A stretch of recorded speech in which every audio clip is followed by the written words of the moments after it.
हमसे बड़ा बेईमान, हमसे बड़ा मुनाफिक कौन होगा कि मस्जिद में आके ये दावा करे इय्याका नअबुदु व इय्याका नस्तईन, इलाही इबादत सिर्फ तेरी करते हैं, मदद सिर्फ तुझसे मांगते हैं, और मस्जिद के बाहर निकले तो मुश्किल कुशा का लक़ब किसी और को दे देते हैं, गरीब नवाज का लक़ब किसी और को दे देते हैं, गौसे आजम का लक़ब किसी और को दे देते हैं।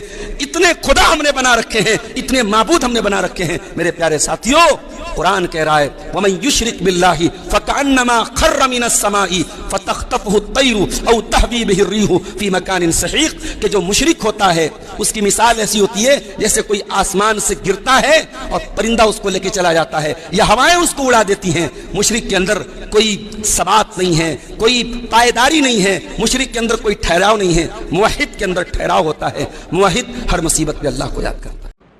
इसी तरीके से मेरे भाइयों, माशी मसाइल को हल करना है तो सिर्फ लोगों को पैसा देना और भीख देना इतना काफी नहीं है। अगर कोई गरीब आदमी है उसको कोई बिजनेस शुरू करवा दो, कोई काम शुरू करा दो, कोई काम दे दो, उसको कोई रोजी रोटी का इंतजाम करवा दो, एक दूसरे की मदद का ये जज्बा पैदा करो, तो इससे भी माशी मसाइल हल हो सकते हैं। अल्लाह के प्यारे नबी ने फरमाया कि मुसलमानों की आपस की हमदर्दी की मिसाल इंसान के शरीर की तरह, इंसान की बॉडी की तरह होनी चाहिए। इंसान के बदन में कहीं तकलीफ होती है, पूरा बदन बेचैन हो जाता है। इसी हिंदुस्तान में हमारे सिख भाइयों को देखो, आज तक आपने किसी सिख को भीख मांगते हुए देखा है? बोलो भाई, कहीं देखा हो तो बता दो हमको।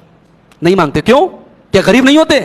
सिखों ने तय कर लिया है अगर हमारे मोहल्ले में कोई सिख गरीब है, हम उसकी मदद कर देंगे और कोई काम लगा देंगे। वो बेचारा ठेला लगा के सब्जी बेच लेगा, चना बेच लेगा, मटर बेच लेगा, कोई मामूली चीज बेच लेगा, मगर भीख नहीं मांगेगा।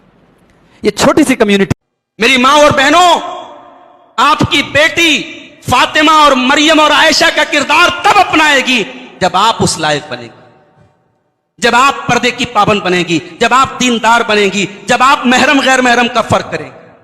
घर में जवान लड़के आते हैं और लड़कों के दोस्त आते हैं, और आपकी जवान बेटी जाके अपने आपके लड़के के दोस्तों को चाय दे रही है। ये कहां का तरीका है?